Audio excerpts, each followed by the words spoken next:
3. septembrový týždeň patril v Senici už po 4. raz týždňu dobrovoľníctva pod vedením informačného centra Europe Direct. Tento rok sa spojil aj s Európskym týždňom mobility, ktorého úlohou je podpora využívania alternatív motorového vozidla a ekodopravných prostriedkov. Od 16. do 19. septembra tak bolo v Senici naplánovaných množstvo zaujímavých aktivít. Začali sa na detskom ihrisku Luxor. V poobednejších hodinách ihrisko navštívili rodičia s deťmi, pre ktoré dobrovoľníci prichystali zo pár stanovíšť s rôznymi úlohami. Skákanie v pytli, hod do koša, lovenie ryb, vyromat autíčka, háďanie postárkov, cvičenie a mechy. Po splnení všetkých úloh čakali na deti drobné odmeny. Tak ako po minulé roky, aj teraz sa dobrovoľníkom mohol stať ktokoľvek, kto mal chuť urobiť niečo dobré pre seba a pre ostatných. Prečo si sa rozhodol stať dobrovoľníkom? Lebo nemám čo doma robiť, takže pojem pomôcť túto pani Klimentovej s touto akciou. A bol si aj predchádzajúce ročníky? Áno, minulý rok som tu bol tiež. Ale aj na ihrisku, ale aj na námestí, keď bol jumping, tak som tam skackal. Tak v podstate už som to vyskúšal minulý rok a naozaj sa mi to zapáčilo, tú energiu, ktorú dávam do toho, sa mi v podstate vracia z tých detských úsmevov a naozaj je to super, nie len pre nich, ale aj pre mňa samotného. Tak lebo ma táto práca baví, je to taký dobrý pocit, že pomáhame deťom a ľuďom hlavne a vlastne aj Ivonka je vlastne naša kamarátka a sme radi, že môžeme pomôcť. A už si bola aj predtým dobrovoľníčka na Senickom týždni dobrovoľníctva? Áno, minulý rok som bola prvýkrát a zapáčilo sa mi to, tak dúfam, že to bude na budúce roky. Baví ma hrať sa s deťmi a tak pomáhať. A ako si sa o tom dozvedela o dobrovoľníctve? Tak v škole sme sa o tom rozprávali. Utorkové ráno 17. septembra sa nieslo v duchu do práce na bicykli. Tento deň mal byť výzvou pre všetkých občanov mesta, aby vynechali svoje auto doma a vydali sa do práce na bicykli či iným ekologickým spôsobom. Výnimkou neboli ani zástupcovia mesta a pracovníci mestského úradu. Bicykel je pre mňa dosť taký príjemný prostriedok, dosť často jazdím na bicykli, ale väčšinou po horách, cestám sa vyhýbam, ale dneska tie chodníky a cesty neboli plné. Chodím väčšinou peši, ale keď nestíham, tak idem na bicykli. Ako ste dnes prišli do práce? Pešo. A chodívate aj na bicykli niekedy? Na aute väčšinou. Pešo, ale dneska som prišla na bicykli. V doobednejších hodinách urobili dobrovoľníci na parkovisku pri mestskom úrade tzv. Ekozónu.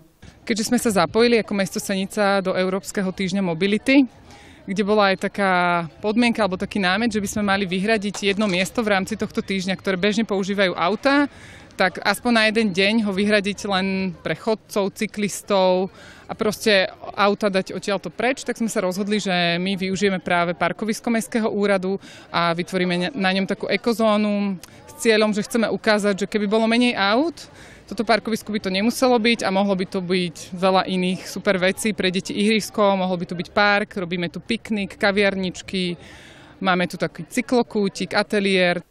V rámci Senického týždňa dobrovoľníctva nemohol chýbať ani tradičný spoločný tanec na námestí. Na zumbu si prišli zatancovať školáci zo základných škôl v Senici pod taktovkou Márie Závodnej. Myslím si, že tanec je jeden z najkrajších pohybov na svete, ktorý existuje. Myslím si, že je prirodzený úplne všetkým ľuďom, bez rozdielu pohlavia a veku a tancovať dokáže naozaj každý. A zvolila som si zumbu preto, lebo zumba je veľmi jednoduchá. Naozaj sa dokáže naučiť každý. Skladá sa z veľmi jednoduchých krokov, ktoré dokáže každý opakovať. Je veľmi zábavná, pretože sa pri všetkým trasie a veľa sa kričí.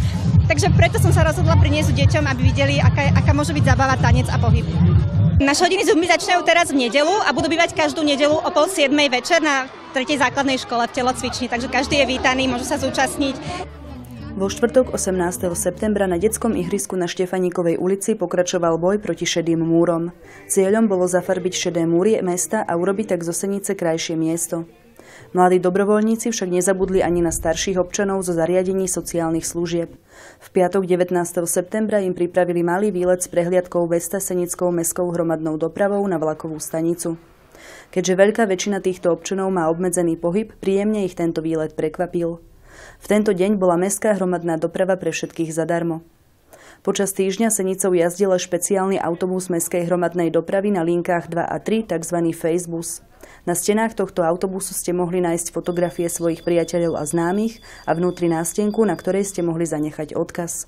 Chceli sme s niečím zatraktívniť Senickú MHD a to bol vlastne nápad mojej kolegyni Lucii Vajdovej, že čo takto spraviť, keďže frčí Facebook, tak čo tak spraviť z autobusu, taký Facebus, ukázať tým nejaké akcie mestské, fotky, ktoré možno nie všetci ľudia vždy vidia, lebo nie všetci majú Facebook a vlastne aj mladých tak prilákať, aby viac jazdili aspoň tento týždeň MHDčkou a mali sme v meste menej aut. Ale viem, že teda Facebook zaujal aj tie väčšie mestá, že sme boli spomínaní, že Senica má takýto extra autobus, tak dúfam, že aj Seničania aspoň takto ocenili takýto nejaký nový nápad. To dobrý nápad, mladí ľudia aspoň využívajú trošku tú MHD dopravu a mohlo by sa takéto akcie častejšie robiť. Celkom dobré to je. Tiež tak. To je hlavne pre mladých, je to také. Ale aj starí ľudia si hlavne, že mohli ráno, keď sme išli po autobuse, tak boli veľmi vďační, že niečo takéhoto by mohli aj aspoň 2-krát do roka, že niečo. Senický týždeň dobrovoľníctva, tentokrát teda spojený aj s Európskym týždňom mobility. Už teraz v závere hodnotím veľmi dobre. Ďakujem všetkým dobrovoľníkom, všetkým organizáciám, ktoré nám pomohli. Za Facebook špeciálne teda veľká vďaka patrí aj Senickej sadke, všetkým šoférom špeciálne, teda na dispečing odkazujem veľké ďakujem šoférovi pánovi Mikulíkovi, ktorý nám dneska na prehliadku so seniormi, ktorú sme dneska do obeda s dobrovoľníkmi absolvovali, tak nám vlastne poskytli extra špeciálny autobus pre vozičkárov. A ako vnímali dobrovoľníci svoje poslanie? Som dobrovoľníčka a som na to hrdá.